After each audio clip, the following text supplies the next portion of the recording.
Hi, my name is Madi and I'm a Colorado knitter. I think this is episode 22 and it's May 17th of 2024. This is my YouTube channel all about knitting, making, yarn, all the fiber goodness. Thank you so much for checking me out, or thank you so much for coming back to watch again. Hopefully you enjoy. I have lots of fun stuff to share today. I'll keep glancing down at my phone because I have some notes here and we'll get started. Okay, my plan this time, so if you've watched in the past, I usually hold the phone in your faces. And last time it was blurry and I don't know why, so I did learn to insert photos, so I'll try to do that again. Hopefully that'll work out. We'll see. We'll give it a try. This time I won't even hold the phone up, so I'll have to make sure that I pause during those times to show it here or somewhere. But my plan is to insert some photos and maybe that'll work out, or maybe next time I'll go back to the phone, but we'll see. Let's see. I'm going to start with what I'm wearing. I'm wearing Mesa Dreams, and this week 2 amazing patterns came out. Mesa Dreams is more of a summer option. It is a really nice day outside, and so Mesa Dreams was perfect today. It is designed by Briana, Arlene, and so somewhere, hopefully there's a picture of her wearing her design. She used Farmer's Daughter, I think it's called Cotton Confluence, and I used linen quill. I used dark denim, which is the blue, and then I used baked earth and kiln red. I have some photos on Instagram as well, so you can find me there at Colorado Knitter, and I try to post some of the finished objects worn so you can see how it fits on the body. And then I'm also on Ravelry as at Colorado 5 Knitter, and I'm trying to do better on Ravelry, because I don't know how you guys are, but I feel like I knit something and I kind of like very into it, have like what I've done. Surely I'm never gonna forget what I've done. I'm like, the minute I finish, it's gone out of my mind. So I'm trying to update Ravelry as I make the things, because it's completely out of my mind after it's done. So hopefully some notes up there will improve and jog my memory too as I share with you guys. Okay, so again, dark denim, baked earth is the kind of the lighter orange, and then the darker one is kiln red. I did lengthen mine just a smidge.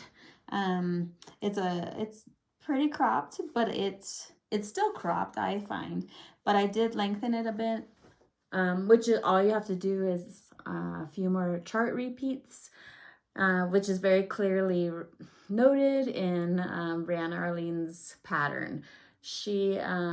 I love the way her pattern is formatted. She has it's very clear on the steps. She has fun little tips and notes on, like side notes, to kind of help guide you. And then what I do love a lot is the chart is inverted in colors. So she offers one chart where the background color is the white or light, and then she offers the same chart but reversed the colors, so you can see your main color as being the dark color, which I really like, because I can definitely confuse myself knitting along and then forgetting that my background might be the dark version, but the chart is showing it light, that kind of thing. Hopefully that makes some sense. So for my ribbing, I used a US 2, and that was here and at the bottom as well.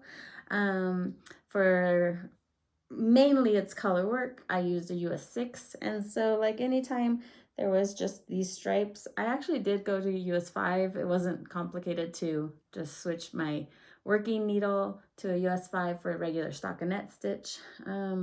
My gauge is a little tighter because I knew that I liked my linen quill color work in a US 6, which gives me a gauge of 24 stitches per 4 inches.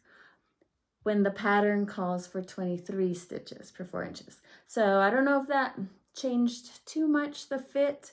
It fits really nicely, you know, against the neck. It has some short rows. It has a good enough drape, but it's not open where you can kind of see through the stitches. But I do like 24 stitches per 4 inches with linen quill.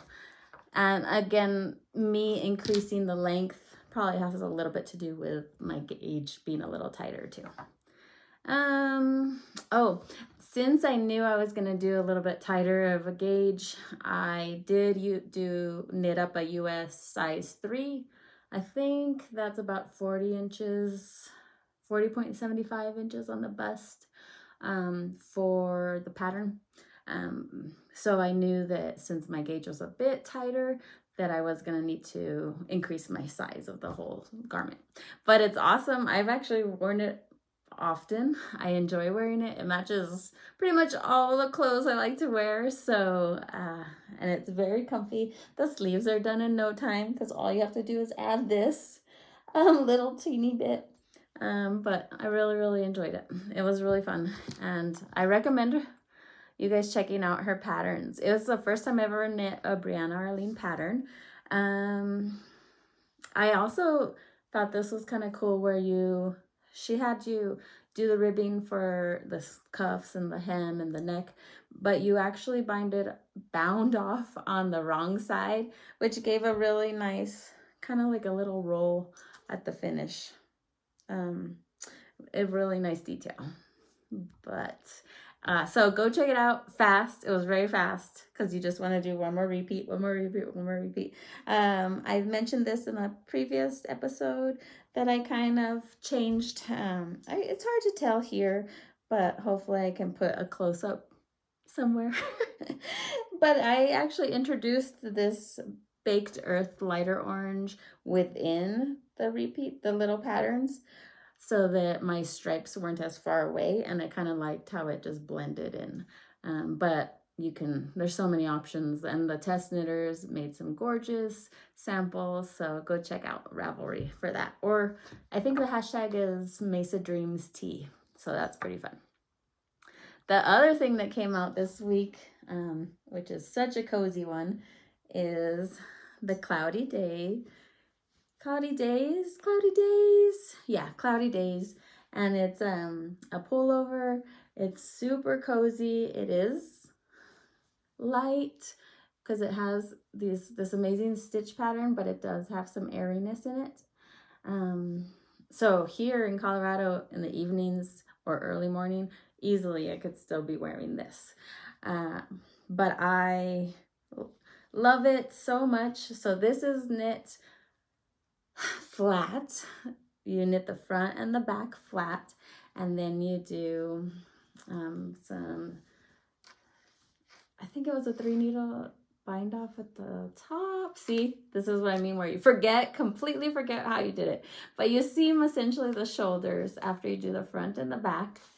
You seam the shoulders, which gives you that really cool detail in the back, and it really sits well on my shoulders when I have this kind of shaping. It just sits very nicely on top and doesn't move. The seaming, I feel like it's critical in this pattern because of the drape, and it has alpaca. This yarn, it has alpaca. I used Amano Yarns Warmy, and it definitely has a good amount of alpaca, but I did use mohair silk held with it, so I wonder if that helps keep it from drooping too much. But the seaming also really helps give it structure. So once you seam the shoulders, then you seam the sides, which you can't really tell, but on the inside you can see that it's seamed. So also seaming the sides gives it some structure and helps it maintain shape.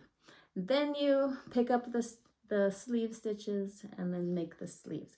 So honestly, blocking definitely relaxed some of these puffs for me, but the only thing that grew in length for me was the sleeves, maybe at the most a 1/2 inch. So, which I'm glad. I didn't want it to get too long, but I do think for the body, because it has a little bit of weight, for the body, the seaming really helps maintain the size of it. The neck is picked up afterwards, and I mentioned my love for the way Petite Knit instructs you to do a folded collar, so I did that again, which I feel like the kind of the thickness of this collar really adds to this kind of style of a poofy sweater, but it's very cozy, very fun to wear. I recommend this as well. It went fast, so I knit that on a US 10, and then the ribbing and the cuffs and the neck were US 8. I was looking up, I didn't go into too much detail going into the sheep of these yarns this week, but if you're new here, last episode I popped in some videos or some photos of the sheep that were related to the yarn I had been using that week. But this week I thought it was interesting. So as I mentioned, I knit this with Amano Yarns Warmy, which is 70% baby alpaca. That's a lot. And 30% merino, so super soft. But it said on Amano's website that Warmy in Quechua, the native language of the Incas, means woman or unity. At Amano, Warmy mixes soft alpaca with strong merino, making a yarn structurally unique and completely their own. It was beautiful. It's beautiful yarn. So you can go check out Amano, and I'll link everything below in case my pop-up photos don't work very well. Now, I don't mind seaming at all. Definitely when you're working a piece, it's fun to work in the round and just see your garment grow. But I wouldn't if seaming doesn't sound appealing to you, I wouldn't let that steer you away from this sweater, because it's so like a US 10. So there's really not that many stitches that you're actually seaming together. And it comes together very easily the way that, I didn't even say, it's from Alicia Plummer. Alicia Plummer wrote the pattern very beautifully, so it's not hard to seam those sides together. And it's fairly quick because it's not a ton of tiny little stitches that you're looking for. Let's see, I think that's all I said. Oh, there was one thing I wanted to show you that's in the car. Next time I'll show it to you. So I'm even gonna highlight it because I really wanted to share it with you. It was something that I made, and I had help on Instagram from Wendy. Wendy, if you're watching, thanks for your help. But I'll show that to you guys next time, because if I pause it and I'm supposed to try to add photos, it might be beyond my tech skills. Okay, so the next thing I finished, which these two I had finished a while ago. I just couldn't pop them in and share all the details with you quite yet. And this one I can't share too much because it is a test knit for Gudrun Johnston. And I love this tank. So I'll just give you a glimpse because it's not out yet. But this is the tank with the lace top. And I thought this would bother me wearing just these little I-cords, but it doesn't at all. I think because it's white, it doesn't show my bra strap that much. It's not that noticeable because there's not such a contrast. But it has A-line shaping, so it fits really well. The lace there's no yarn overs in the lace, so it's kind of like cable-y. But I really loved it. The lace was quick.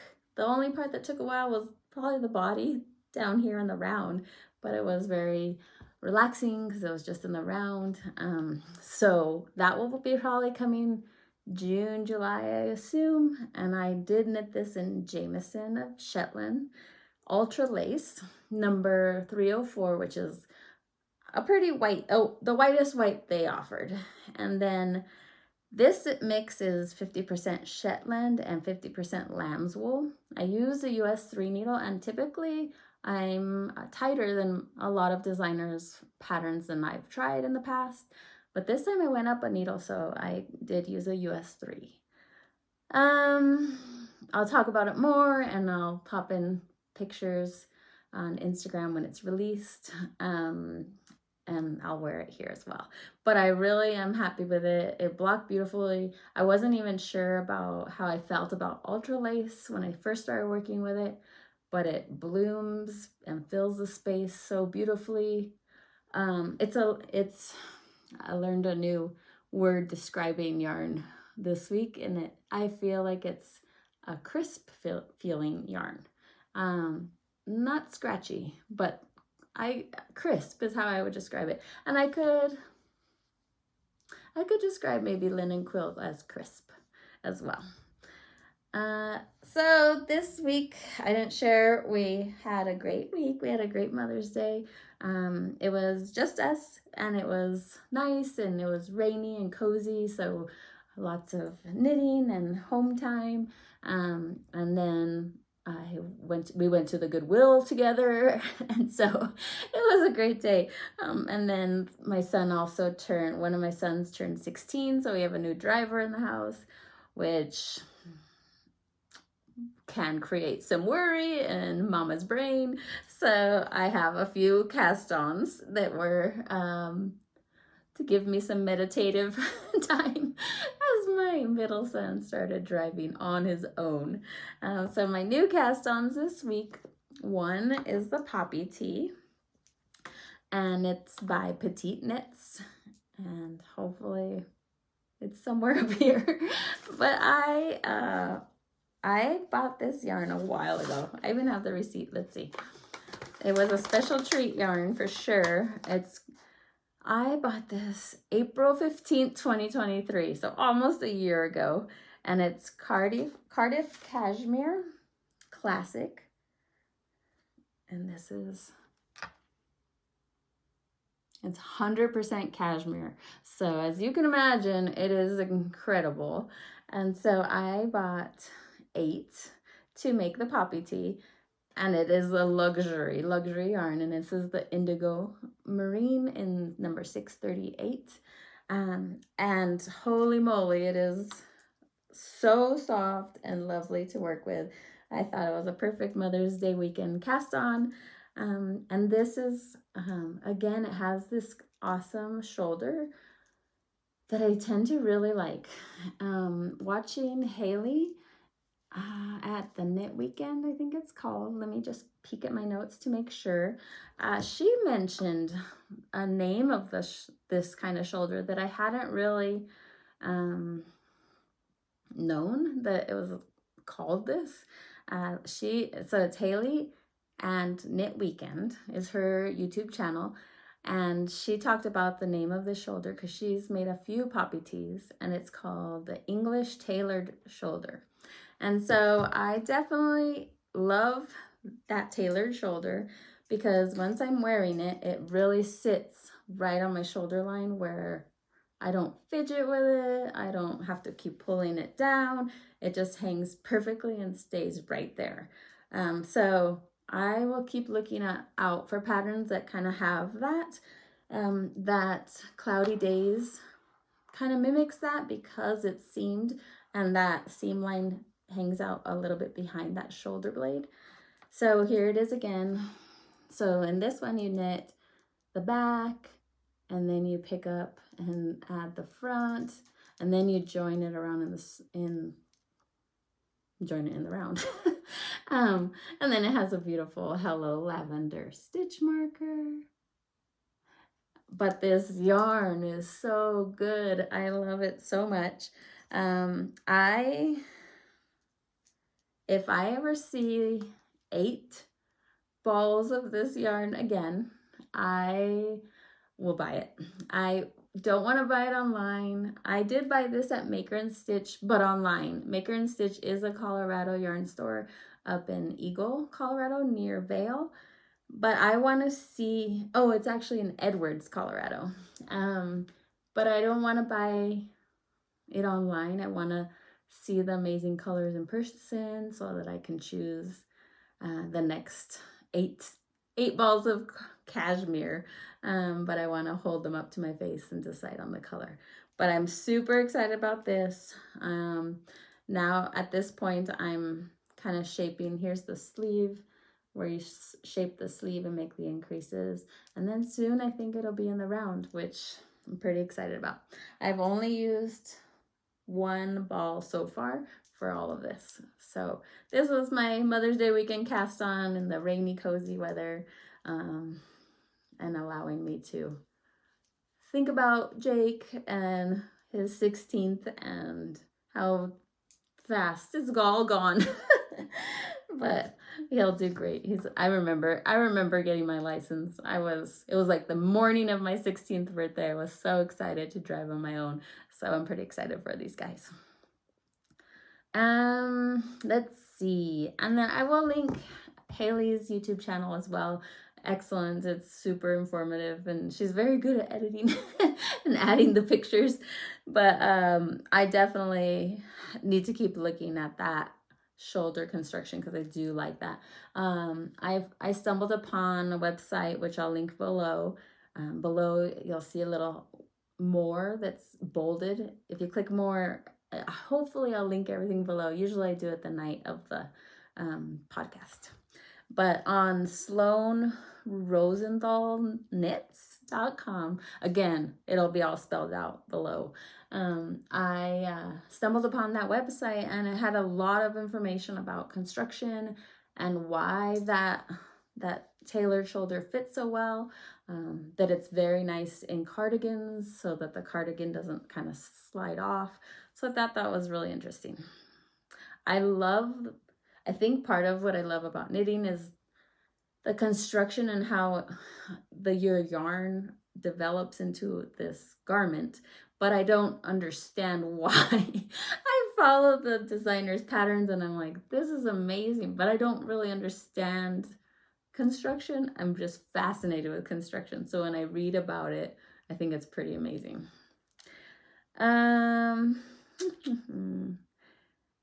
Oh, so more about the poppy tee pattern. If you guys haven't knit it or don't have it, I think I mentioned it's by Petite Knits, and she has every line of instructions just written out for you, spaced beautifully, so it's really easy to follow. I use GoodNotes on my iPad, so I don't go printer crazy with all the paper, but it's very easy to follow where you're at and for your size. And then what I like is she just annotates what stitch number you should be at in total, but also for the sleeve, for the front, for the other sleeve, for the back. So she really distributes those numbers nicely, so it's easy to make sure that you're on the right track. I did feel like, so like this, I can grab it, put on a pair of jeans, and run out of the house and take the guys to school. Well, one now, because Jake will drive. But I noticed that I like the idea of a few more just grab the top and go sweaters or shirts, or summer tees. So I feel like the poppy tee will be that. While it's luxury, I could wear it casually, I could wear it with nicer pants. So I'm excited about that. And I think I would make some more. I'll have to see what other people did and what other people used, as for maybe a more, not such a luxury yarn, but it's certainly fun to use right now. Okay, another top I started because my brain needed some focused projects. I started the Love Letter top by Veronica Lindberg. And I've used Sandnes Garn Lena before, and Sandnes Garn, I buy Sandnes Garn from the knitting place in New York, from Dinah and Pam. And so they make beautiful kits and they make it really easy. So they talked a little bit about the Love Letter, and I had seen the pattern and I love the lace. It actually kind of looks to me like crocheted or antique. but I knew I wanted to make it, and when they had the Lena in stock in white, I went for it. And so this is the back. So you start with the back up here, and they measure the measurement for gauge is these stitches here. I feel like I might be a little snug. I was reading some of the notes on Ravelry, and a lot of people said they wish that they stuck with the needle recommended on the pattern so that the lace didn't open up too much. So I did do that. We'll see if it's too tight, but it hits me really nicely right here under the arm, and this is the back, so I wouldn't have the bust. So hopefully that works out. This was very fun to focus on and see the pattern come to life. It's a small section of lace because you're only working across this panel. I did use stitch markers to separate each section, but again, it's beautifully written. This one's written a little different in the sense that you go from different charts, and then the increases are written out. So your chart doesn't actually have the increases noted in the chart, but it wasn't hard to keep track. Again, the stitches come out beautifully.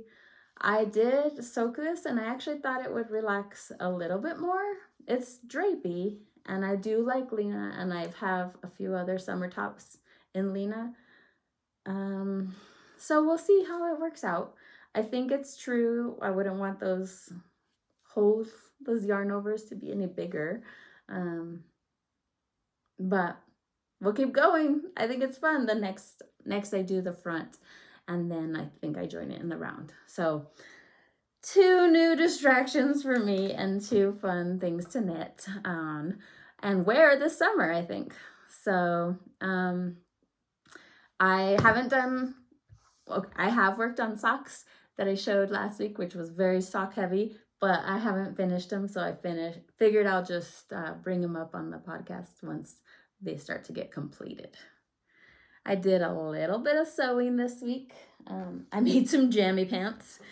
I used Wardrobe by Me pattern.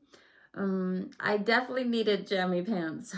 I desperately needed some. And so I do have a little bit of a fabric stash, as I used to sew quite a bit. So I had some cotton gauze, which is the cotton gauze. I have some shirts in cotton gauze, which I like because, I mean, it's supposed to be wrinkled, so that's kind of nice. But I had some of this, and I just wouldn't wear this color as a shirt for myself. So I made pajama pants, and I love the fabric for pajama pants. The reason I chose Wardrobe by Me sewing pattern is because I really like pajama pants to be pretty loose and big, and it has that pattern has a big bum and a long, kind of a long crotch, so it's not tight. Has a wide elastic band, and so they came out very good. My elastic, I did not try to be precious with measuring because they're pajamas, but they fit very well. I did try to model them on Instagram, and it just was weird. So I didn't post that, but trust me, they fit very well. I think I used the 4th size in, so I think it was a letter D size maybe, but I have it cut out on Swedish tracing paper so I can make another pair. I wear out my pajama pants fast. I don't know why, but they're just, I don't have a serger. I have a regular sewing machine, and so the inside is just zigzag stitched. So it's not going anywhere. And the other nice part, the reason I chose this, is it only has the seam in the middle of the leg. So there's no side seams. So you have 2 pieces to sew, which is just the legs like that. And then you have the hem and the waistband. I am 5'2", and I definitely took at least 2 inches, where in the pattern it says shorten or lengthen in this section, which is kind of the middle of the leg. I took 2 inches there, and I still had to cut 3 inches off of the total length. So they're long, but that does give you a pretty versatile pant if you wanted to get one pajama pant to make for the whole family. I didn't. It offers an option to have 2 buttonholes here, and then you have a drawstring. I don't need that, so I didn't do that. But very happy with these, very useful. These have been washed, but I have worn them to sleep already, and they worked great. I also don't like it to be super tight on my tummy, so the elastic's nice and loose as well, which is why we make clothes for ourselves, so that we can customize it, right? So that is what I've been sewing. I do have plans to sew more. I kind of have a little bit of that bug right now, the sewing bug, which is good because it's been a while since I've wanted to make clothes. And I think my few trips to the Goodwill have sparked my interest, because I posted on Instagram that I found a bundle of these patterns, the stretch and sew pattern, which a few of the folks on Instagram have commented that they remember these patterns and learning from them. But I did find about 5 of them, so I have a little bit of desire to sew some clothes. So let's see, what else do I have to tell you here? I think I have what I wanted to share as far as sewing patterns I want to make. So again, at the thrift store, I found this awesome fabric. So it was $2.99, but it's just like this. I actually don't even know what it is. I don't think it's 100% cotton. So I'll actually wash it and see what happens to it. It's a good amount of fabric. I would say 1.5 yards maybe. And so I'll wash it and see what it does. If it comes out crazy, I think it would make a very cute sewing zip up tote or bag or project bag. But if it comes out okay, I will make a tank top. I pictured it being a cute little tank top that you could just wear with jeans, white pants, shorts. And the tank top I want to make is Helens Closet Ashton top. Simple. I have the pattern, and so the pattern I think between $11 and $16, and so that fabric was $3, so that's pretty good. And I already had the pattern, but I'm excited to make that if it washes well. We'll see. I'm not about to iron my tank tops every day, so we'll see what it looks like when it comes out of the wash.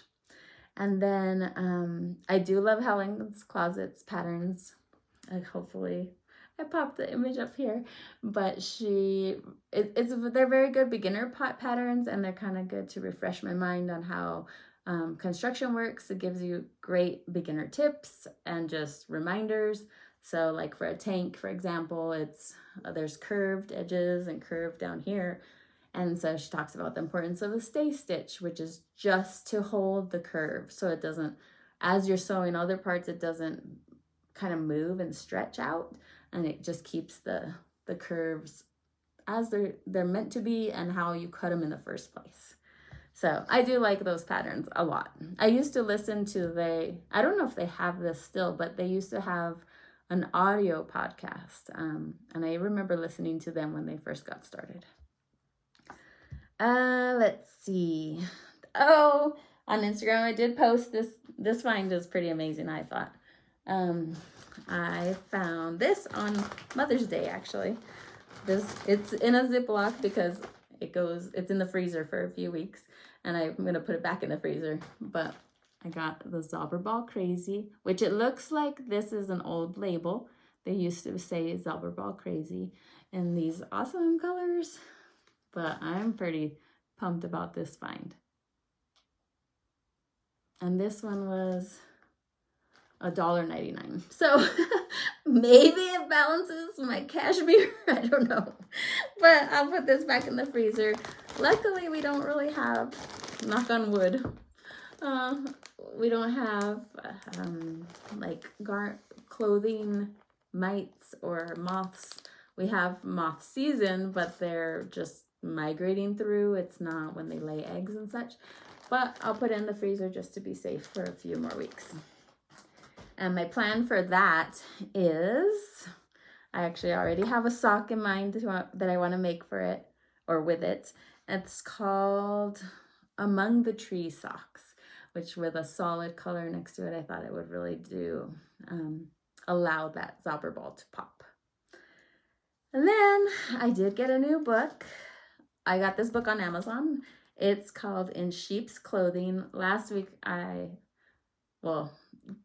podcast, I was so into where this wool that I'm using is coming from and why is it great to use for this project and why do I like it, because I tend to like all yarn and all wool, and there's different reasons why I like each one. So I thought, I found this In Sheep's Clothing. It says A Hand Spinner's Guide to Wool, which I don't spin, maybe someday, but at this time I don't spin.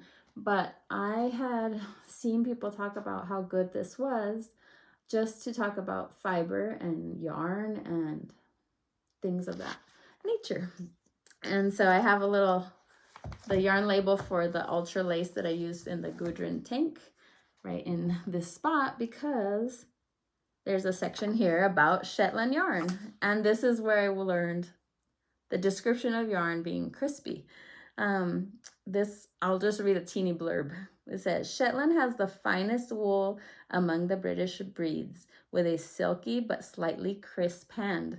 The staples are indistinct with tapered tips. The entire fleece is somewhat open. The wool doesn't have a noticeable luster, and well-developed crimp gives it a light and airy feel, which is true. This is kind of matte looking, I feel like. It's extremely light. Yeah, it's amazing. And it says, the famed hand-spun Shetland lace yarns are made from the selected neck wool, which is softer and finer than the rest of the sheep. But again, this is showing kind of the different fleeces, so the actual fibers you would spin. But I felt like it was absolutely related to the yarn that we're using as well. So I'm super into that, love it. You can just look up, like in the index, you can look up Shetland yarn or merino, things like that, and it gives you a little blurb about that. So that's been really fun for me to be looking at. I also had this book already. It's called, let me think, I always forget what it's called. Oh, A Knitter's Book of Yarn. Yes. That's really good too. And I actually have the physical version, but I've been reading. Sometimes it lets you like have the physical and then still get your Kindle version. So that's what I did. I uploaded the Kindle version of it so that I could read it while I was knitting. Same, it's super interesting. And I think I'm at a different place because I've had that for many years, but I've just recently kind of gotten more interested in what I'm actually working with. It's pretty fun. It's always fun. There's always something new to learn. I love it so much. Let's see if there's anything else I could tell you. I think that's it. My plans, I have so many plans. Just kidding. My plans will change. I have so many plans today, and tomorrow I'll cast on something different. But I would like to make some tanks from that Helens closet. I would like to get some reminders of how to sew clothes. I am super excited to work on those 2 tops I shared. But I still just love making and knitting. So I thank you so much for watching and joining, and go check out the new releases of this one and the Cloudy Days sweater. And I hope to see you next time. See ya.